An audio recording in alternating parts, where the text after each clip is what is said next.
Hello team. मेरा नाम पूजा पाठक है और आज हम लोग टॉपिक स्टार्ट करने वाले हैं, वो है स्पर्मेटोजेनेसिस, जो कि ह्यूमन रिप्रोडक्शन से लिया गया एक टॉपिक है। और इसके पहले टॉपिक्स जो भी हैं वो मैंने अपने प्रीवियस वीडियोस में ऑलरेडी इंक्लूड कर दिए हैं। So let's start. So today we are going to study the topic spermatogenesis, जिसमें कि आप देख सकते हैं यहाँ पे मैंने टेस्टिस का, स्पेशली द टेस्टिकल, मैंने पहले भी एक्सप्लेन किया है कि टेस्टिस और टेस्टिकल में क्या डिफरेंस है। टेस्टिस और टेस्टिकल में ये डिफरेंस है कि testis with epididymis is known as testicle. अभी ये देखिए कि जो टेस्टिस है उसमें सेमनिफेरस ट्यूब्यूल्स की मैंने बात की थी कि 250 कंपार्टमेंट्स होते हैं एक टेस्टिस में, और हर एक कंपार्टमेंट में 2 से 3 जो है सेमनिफेरस ट्यूब्यूल्स पाए जाते हैं। सेमनिफेरस ट्यूब्यूल्स को आप यहाँ पे देखिए, एक जूम करके जो दिखाया गया है, ये एक सेमनिफेरस ट्यूब्यूल है। इस सेमनिफेरस ट्यूब्यूल में आप काफ़ी सारे स्टेजेस में आप सेल्स देख सकते हैं, जो कि यहाँ जूम किया गया है। ये सेमनिफेरस ट्यूब्यूल है इधर, और इसके जो नीचे आप देख रहे हैं सारे सेल्स हैं। और मैंने पहले भी डिस्कस किया है कि इसकी लेयर है वो बनी होती है क्यूबॉइडल जर्मिनल एपिथेलियम की, जो कि that give rise to spermatogonia cell. Spermatogonia cell ही वो स्टेम सेल है जो कि आगे जाके स्पर्म्स को फॉर्मेशन में हेल्प करती है। वही रीज़न है कि स्पर्मेटोजोआ का फॉर्मेशन होता है, और यही स्पर्मेटोजोआ आगे जाके फर्टिलाइजेशन में हेल्प करता है और एक न्यू इंडिविजुअल में डेवलप होता है। इसी वजह से हम लोग स्पर्मेटोगोनिया को स्टेम सेल कहते हैं। अब हम ये बात करते हैं कि इसमें जो स्टेजेस हमने देखे हैं, ये कौन कौन से स्टेजेस होते हैं। ये स्पर्मेटोगोनिया सेल है, ये यहाँ पे फिर स्पर्मेटोगोनिया सेल जो है ग्रोथ होती है और वो प्राइमरी स्पर्मेटोसाइट फॉर्म करता है। उसके बाद मेयोसिस 1 और मेयोसिस 2, उसके बाद जो स्पर्मेटिड का फॉर्मेशन होता है, उसके बाद स्पर्मेटोजोआ फॉर्म होता है। ये स्ट्रक्चर और ये डायग्राम हम लोग डिटेल में पढ़ेंगे। सबसे पहले हम लोग ये जानेंगे कि इसमें होता क्या क्या है। सेमनिफेरस ट्यूब्यूल के अंदर आप देखेंगे तो एक सर्टोली सेल्स का नाम आपने बहुत सुना होगा, और नहीं सुना है तो फिर भी जान लीजिए। सर्टोली सेल जो सेल्स हैं उनको नर्व सेल्स भी कहा जाता है, और दूसरा इनका नाम है सस्टेंटेक्युलर सेल्स। इन सेल्स के स्पेसिफिक फंक्शंस हैं और बहुत इम्पॉर्टेंट ये एक रोल प्ले करते हैं स्पर्मेटोजेनेसिस में।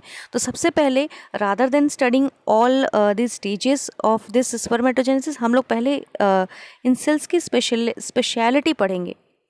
तो चलिए पढ़ते हैं कि क्या होते हैं और ये जो सर्टली सेल्स का है इनका काम क्या है। तो सबसे पहले तो ये स्ट्रक्चरल सपोर्ट प्रोवाइड करते हैं, क्योंकि आपको मैंने जैसे बताया, यहाँ पे आप डायग्राम में देख सकते हैं कि ये सेमनिफेरस ट्यूब्यूल है। इसमें सारे ये स्टेजेस में आप देख सकते हैं स्पर्मेटोगोनिया जो है डेवलप हो रहा है। बीच बीच में ये जो है सर्टली सेल्स प्रेजेंट हैं, ठीक है। अब ये स्पर्मेटो सेल्स हैं और ये बीच का जो है ल्यूमन पार्ट है, और हर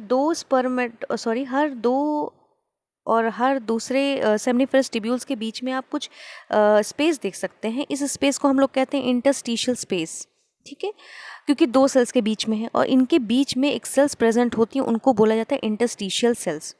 और इंटरस्टिशियल सेल्स को भी एक दूसरा नाम दिया गया है लेडिग सेल। और ये बहुत इंपॉर्टेंट सेल्स हैं हमारे जो स्पर्मेटोजेनेसिस प्रोसेस में। क्योंकि ये जो लेडिग सेल्स हैं यही जो है रिलीज़ करेंगे टेस्टोस्टेरोन, क्योंकि जो है लेडिग सेल्स ही टेस्टोस्टेरोन बनाते हैं, और यही टेस्टोस्टेरोन फिर बाद में सर्टोली सेल जो है कंज्यूम करता है। क्यों कंज्यूम करता है, क्यों यूज़ करता है और कैसे यूज़ करता है, ये भी हम लोग जानेंगे। ये यूज़ करता है और स्पर्मेटोगोनिया को हेल्प करता है, ताकि प्राइमरी स्पर्मेटोसाइट, सेकेंडरी स्पर्मेटोसाइट और फाइनली जो हमारा स्पर्मेटोजोआ है वो बन पाए। तो टेस्टोस्टेरोन का फॉर्मेशन जो है लेडिग सेल्स करते हैं, जो कि 2 सेमनिफेरस ट्यूब्यूल्स के बीच में पाए जाते हैं, ठीक है, और उनको इंटरस्टिशियल सेल भी कहा जाता है। और यही टेस्टोस्टेरोन जो है, इसको एंड्रोजन भी कहा जाता है इस हार्मोन को, और ये हार्मोन जो है बाद में यूटिलाइज किया जाएगा स्पर्मेटोगोनिया के थ्रू, सर्टोली सेल्स के थ्रू, और यही सर्टोली सेल्स जो हैं स्पर्मेटोजेनेसिस में हेल्प करेंगे। और इनका दूसरा नाम जो है नर्व सेल्स का दूसरा नाम है सस्टेंटेक्युलर सेल्स। और तो 3 नाम दिए गए हैं, सर्टोली सेल्स, नर्व सेल्स और सस्टेंटेक्युलर सेल्स। अभी ये पढ़िए कि इनके फंक्शंस क्या हैं। सबसे पहले, क्योंकि ये सेल्स के जो स्पर्मेटोजेनेसिस जहाँ हो रही है, वो सेल्स जो है डेवलपिंग स्टेजेस में है और इनको बाइंड करके रखता है और उनको एक पोजीशन में रखता है। तो कहीं ना कहीं ये स्ट्रक्चर एंड सपोर्ट प्रोवाइड कर रहा है, ठीक है। तो ये इसका बहुत इंपॉर्टेंट फंक्शन है कि ये जर्म सेल्स को जो कि डेवलपिंग स्टेजेस में उनको स्ट्रक्चरल सपोर्ट प्रोवाइड करता है। दूसरी और बहुत इंपॉर्टेंट बात ये है कि इनके बीच में कुछ गैप जंक्शंस पाए जाते हैं। ठीक है। एडहेरिंग जंक्शन और गैप जंक्शन पाए जाते हैं इन सर्टली सेल्स के बीच में। और ये जो गैप जंक्शंस हैं ये जो है सर्टली सेल्स के यहाँ पे स्पर्मेटोगोनिया है और यहाँ पे गैप जंक्शन है। तो ये क्या करते हैं, ल्यूमन और ल्यूमन के और ऊपर का जो ये स्टेज है, ये जो ऊपर कॉर्टेक्स जो पार्ट कहा जाता है, कॉर्टेक्स नहीं कहेंगे बट इसको एक जो पार्ट है, इन दोनों एनवायरनमेंट को, अपर पार्ट और लोअर पार्ट को, ये ल्यूमन के पार्ट को सेपरेट करते हैं। क्योंकि ल्यूमन में जो है फ्रीली फ्लोटिंग जो है स्पर्म्स पाए जाएंगे जो कि ऑलरेडी डेवलप हो चुके हैं, और उसके पहले जो ऊपर की जो बॉडी है उसमें जो है जो डेवलपिंग स्टेजेस में है वो स्पर्मेटोगोनिया सेल वो पाए जाएंगे। तो ये जो गैप जंक्शंस हैं ये टाइटली बहुत होल्ड किए रहते हैं, और ये जैसे जैसे डेवलप होते जाते हैं स्पर्मेटोगोनिया, ये अपने आप को स्पेस देते हैं ताकि स्पर्मेटोगोनिया डेवलप हो, ये अपने हिसाब से एडजस्ट होते रहते हैं। ठीक है। तो ये गैप जंक्शंस का बहुत रोल, सबसे इम्पॉर्टेंट रोल तो ये है कि ये ब्लड टेस्टिस बैरियर फॉर्म करता है किसके बीच में, ये जो जो स्पर्म्स हैं जो डेवलप हो रहे हैं उनके बीच में, और जो बाहर ब्लड सर्कुलेशन है उसके बीच में, वो ब्लड टेस्टिस बैरियर फॉर्म करता है। क्यों? क्योंकि अगर स्पर्म्स फ्लो कर जाएं, बैकवर्ड फ्लो करके अगर वो ब्लड में आ जाए तो इम्यून सिस्टम जो है हमारा वो एक्टिवेट हो सकता है, उनको किल भी कर सकता है। दूसरा, कोई इन्फेक्शन अगर हो वो भी पहुंच सकता है, और कहीं ना कहीं वो एक प्रोटेक्शन का काम कर रहा है। ठीक है। इसीलिए जो है गैप जंक्शंस जो है ये नर्व सेल्स जो हैं उनको प्रेजेंट होते हैं नर्व सेल्स के बीच में, और ये गैप जंक्शंस जो हैं स्पर्मेटोजेनेसिस के थ्रू जो है जब प्रोसेस हो रही होती है तो वो एक जगह बनाते हैं ताकि स्पर्मेटोगोनिया आगे बढ़ता जाए, डेवलप होता जाए, और उसी हिसाब से ये एडजस्ट होते रहते हैं, ओपन होते हैं, क्लोज होते हैं। तो ये जंक्शंस जो हैं बहुत इंपॉर्टेंट रोल प्ले करते हैं। सबसे इंपॉर्टेंट यहाँ का जो मैंने स्टेटमेंट ऑलरेडी बता दिया कि ब्लड टेस्टिस बैरियर फॉर्म करते हैं, स्ट्रक्चरल सपोर्ट प्रोवाइड करते हैं, और ये जो है स्पर्मेटोजेनेसिस की प्रोग्रेशन में हेल्प करते हैं। ठीक है। प्रोग्रेशन में हेल्प करते हैं मतलब जैसे जैसे स्पर्मेटोजेनेसिस होती जाएगी, मतलब स्टेजेस आगे आगे सेल्स बढ़ते जाएंगे, वो प्रोग्रेशन होता जाएगा। अब आते हैं दूसरी चीज़, ये बहुत इंपॉर्टेंट फैक्टर है, जैसा कि हमने पढ़ा है हार्मोनल रेगुलेशन में, अगर आप जानते हो तो, कि हार्मोन्स जो हैं हमेशा बहुत स्पेसिफिकली काम करते हैं, उनके ऊपर कुछ रिसेप्टर्स होते हैं। अगर स्पेशली अगर एक प्रोटीन हार्मोन है, एमिनो एसिड अगर वो हार्मोन है, तो कहीं ना कहीं हर सेल के अंदर वो नहीं जा सकता, क्योंकि बाइलिपिड लेयर होती है ऊपर सेल्स के, तो वो क्योंकि एक वो अमीनो एसिड जो है वो जो है उसको क्रॉस नहीं कर सकता उस बैरियर को, क्योंकि वो लिपिड से बनी हुई है। तो रिसेप्टर्स प्रेजेंट होते हैं, मेम्ब्रेन बाउंड रिसेप्टर्स प्रेजेंट होते हैं। तो ये जो रिसेप्टर्स हैं वो जो नर्व सेल्स हैं उनके ऊपर होते हैं। तो जो कि ये रिसेप्टर्स अगर नर्व सेल्स के ऊपर हैं तो ये रिसेप्टर्स जो है सारे हार्मोन को डिटेक्ट कर सकते हैं, उसको फिर उसके अकॉर्डिंगली यूज़ कर पाते हैं जहाँ जहाँ उनकी ज़रूरत हो। तो 4 चीज़ें हमने पढ़ी। पहली, वो स्ट्रक्चरल सपोर्ट प्रोवाइड करते हैं। दूसरी, नर्व सेल्स के अंदर कुछ गैप जंक्शन और एडहेरेंस जंक्शन होती हैं जो कि स्पर्मेटोजेनेसिस को एक स्पेस देते हैं, एक प्रोग्रेशन। जब आगे बढ़ रहा होता है स्पर्मेटोजेनेसिस तो सेल्स को आगे बढ़ने के लिए एक वे प्रोवाइड करते हैं, रास्ता बनाते हैं उनके लिए। थर्डली, इनके बीच में जो टाइट जंक्शंस होता है वो ब्लड टेस्टिस बैरियर की तरह काम करता है ताकि इम्यून रिस्पॉन्स एक्टिवेट ना हो और उनको सेफ हम लोग स्पर्म्स को रख पाएँ, वो लोग डिस्ट्रॉय ना हो। ठीक है। और उनको न्यूट्रिएंट मीडियम मिलता रहे जो भी हमारे सेल्स के अंदर, नर्व सेल्स क्योंकि न्यूट्रिशन भी प्रोवाइड करती हैं। बहुत इंपॉर्टेंट फंक्शन है कि नर्व सेल्स नाम ही बता रहा है कि ये डेवलपिंग जो स्पर्म है उनको नरिश कर रहे हैं, नर्चर कर रहे हैं, इसीलिए उसका नाम नर्व सेल दिया गया है। तो बहुत इंपॉर्टेंट फंक्शन है कि ये नर्चरिंग कर रहे हैं, इसको उसको सब न्यूट्रिशन प्रोवाइड कर रहे हैं। और दूसरे लास्टली जो है इन जो नर्व सेल्स हैं इनके ऊपर कुछ रिसेप्टर्स होते हैं, वो रिसेप्टर्स जो कि टेस्टोस्टेरोन को डिटेक्ट कर सकें और जो FSH हार्मोन आ रहा है जो हमारे पिट्यूटरी से उसको डिटेक्ट कर सकें। तो इसीलिए जो रिसेप्टर्स हैं वो भी इन सेल्स के ऊपर प्रेजेंट हैं। तो ये सारे फंक्शंस हुए हमारे इन जो है नर्व सेल्स के। ये बहुत इंपॉर्टेंट फंक्शंस है, इसीलिए हम लोग डिस्कस कर रहे हैं। और सबसे पहली बात जो मैंने पहले डिस्कस किया कि आप मुझे बताएंगे कि कौन से सेल्स जो हैं टेस्टोस्टेरोन सिक्रीट करते हैं, लेडिक सेल्स सिक्रीट करते हैं। ओके, तो चलिए आते हैं आगे, हम लोग आगे की स्लाइड्स पे। चलिए अब हम लोग पढ़ेंगे स्पर्मेटोजेनेसिस के बारे में। यहाँ स्पर्मेटोजेनेसिस का चार्ट है कि देख रहे हैं आप, स्पर्मेटोगोनियम सेल्स जो हैं जो कि क्यूबॉइडल जर्मिनल एपिथेलियम लेयर जो होती है, आउटर लेयर जो सेमिनिफरस ट्यूब्यूल की, वहाँ ऑलरेडी ये प्रेजेंट होती है। उसके बाद इसमें माइटोसिस होता है। और ये दो तरह के सेल्स बनाती है, टाइप ए और टाइप बी, दो सेल्स बनाए इसने, ठीक है। तो एक जो सेल है ये तो आगे प्रोसीड कर जाएगा अपनी आगे की प्रोसेस में, जो कि मियोसिस से स्टार्ट हो जाएगा। लेकिन एक सेल जो हमने ए कहा, इस ए सेल को ये दोबारा वापस चला जाएगा अपने जर्मिनल लेयर में। क्यों चला जाएगा? यही एक एक्चुअली रीज़न है कि जो मेल्स हैं थ्रू आउट देयर लाइफ जो है वो जो है स्पर्म्स प्रोड्यूस कर सकते हैं, जबकि ऐसा फीमेल्स में नहीं होता, ठीक है। तो ये हम लोग कहेंगे कि ये जो दो तरह के सेल्स बनाए ये दोबारा रिसाइकिल होके कहीं ना कहीं चला जाएगा वापस, और फिर से ये एक स्पर्मेटोगोनियम में डेवलप होने लगेगा। तो ये साइकिल कंटिन्यू होती है, हमेशा माइटोसिस होती है और बहुत सारे सेल्स बनते हैं।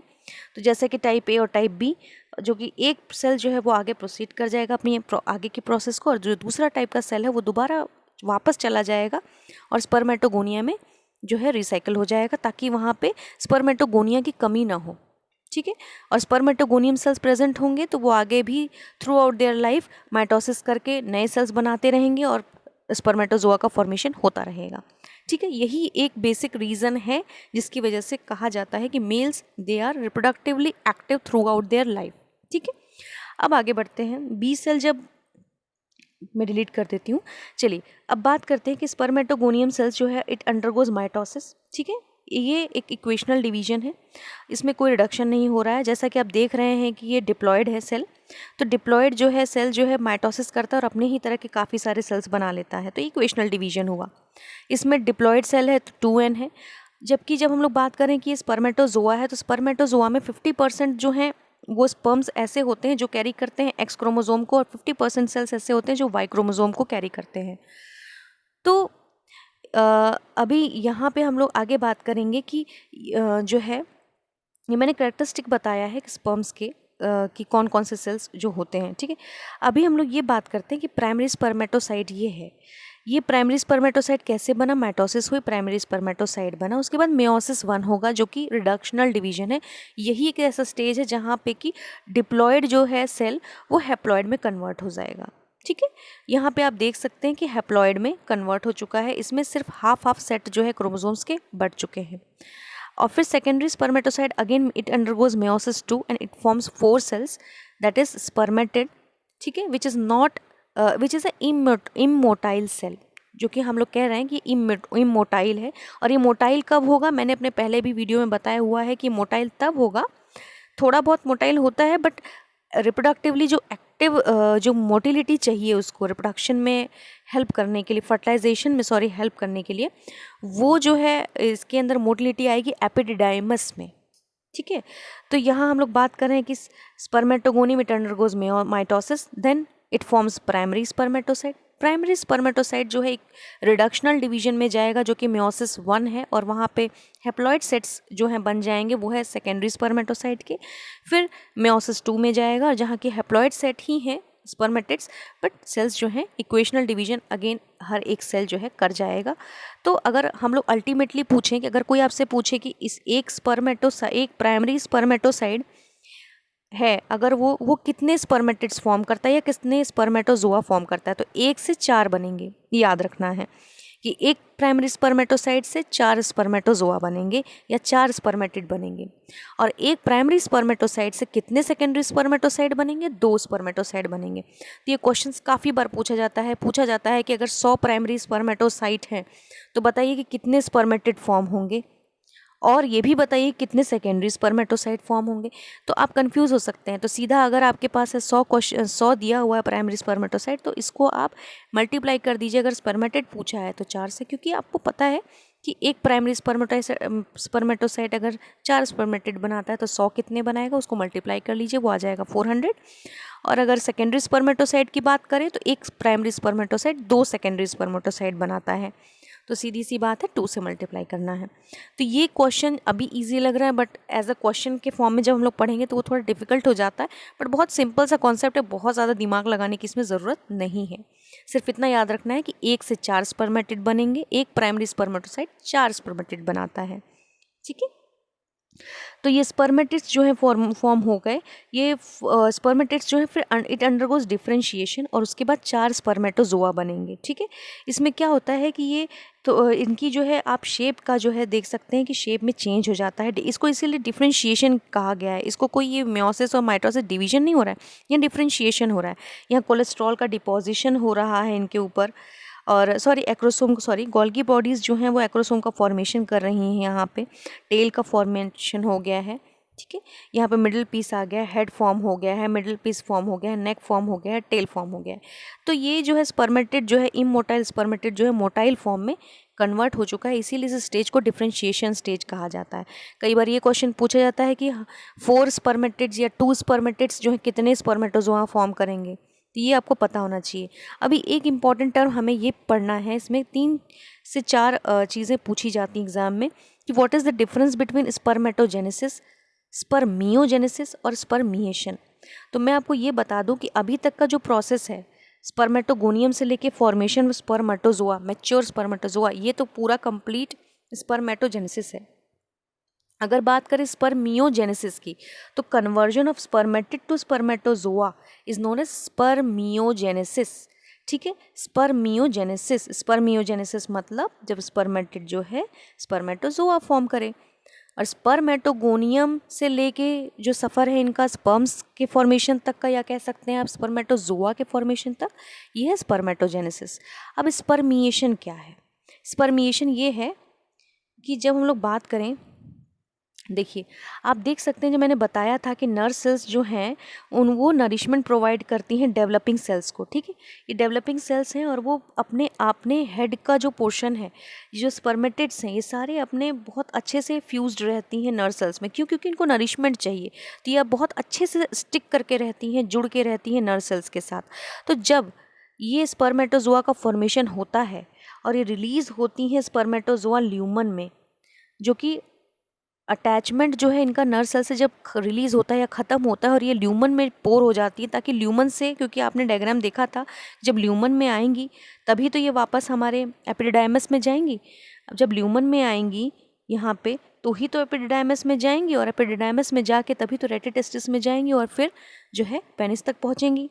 तो इसीलिए जब ये फॉर्मेशन जो ये जो स्पर्मेटोजोआ है, जब नर्व सेल से अपने आप को कनेक्ट करके रखे हुए जो अभी तक, वो छूट के ल्यूमन में चली जाए, एक्टिवली हो जाए, मोटाइल हो जाए, इन दैट कंडीशन इसको हम लोग कहते हैं स्पर्मिएशन, मतलब release of spermatozoa into the lumen. Simple सा स्टेटमेंट है कि स्पर्मेटोजोआ जो है रिलीज हो गया ल्यूमन में, लेकिन ये जुड़ा कहाँ था?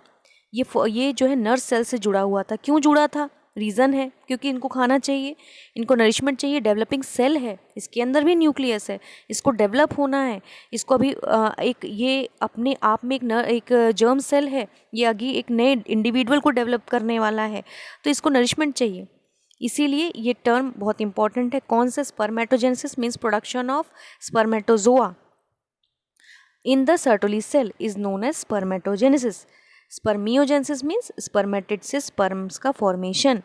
अब स्पर्मिएशन मतलब release of spermatozoa into the lumen.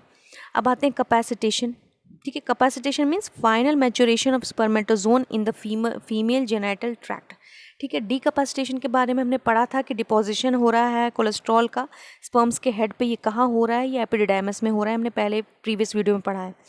लेकिन जो कैपेसिटेशन मतलब जब ये हेड का वॉशिंग हो जाती है इनके, क्योंकि फर्टिलाइजेशन करना है तो स्पर्म्स को अपने ऊपर के कोलेस्ट्रॉल को हटाना पड़ेगा, और जो न्यूक्लियस है उसको फ्यूजन कराना है फीमेल न्यूक्लियस के साथ। तो वो उसके लिए जो है हेड पीस जो है इनका, हेड के ऊपर क्लीनिंग ज़रूरी है। तो जो कोलेस्ट्रॉल मेल जो है ये रिप्रोडक्टिव ट्रैक्ट में जो इन्होंने डिपॉजिट किया था, उसको सफाई करनी पड़ेगी। And after that cleaning of the cholesterol which is deposited on the head, ये मैं अपनी लैंग्वेज में बता रही हूँ आपको सिंपल, ताकि आप समझ सकें कि जो इसके ऊपर कोलेस्ट्रॉल जमा था, जो न्यूक्लियस अंदर एम्बेडेड था, उसको ऊपर लाने के लिए, उसको क्लीन करने के लिए जो ये प्रोसेस होती है उसको कैपेसिटेशन कहा जाएगा। तो डीकैपेसिटेशन एपिडिडाइमस में होता है, लेकिन कैपेसिटेशन फीमेल जेनिटेलिया में होता है। तो कोलेस्ट्रॉल का डिपॉजिट होना वो हुआ एपिडिडाइमस में, लेकिन जो कोलेस्ट्रॉल का जो हेड है, हेड की सफाई जो हो रही है इनकी, वो कहाँ हुआ? फीमेल जेनिटेलिया में। क्योंकि स्पर्म्स जब एक बार फीमेल जेनिटेलिया में पहुंच गए, जेनिटल ट्रैक में पहुंच गए, उसके बाद उनकी वॉशिंग शुरू होती है ताकि सर पे उनके जो कोलेस्ट्रॉल जमा है स्पर्म्स के वो क्लीन हो जाए और फ्यूजन हो सके बहुत आसानी से फीमेल जो है ओवा के साथ। Okay, thank you for now. आगे का हम लोग जो है टॉपिक वो हम लोग लेटर फिर से स्टार्ट करेंगे और आगे पढ़ेंगे। थैंक यू, आप लोगों ने मेरा लेक्चर पूरा पढ़ा, थैंक यू।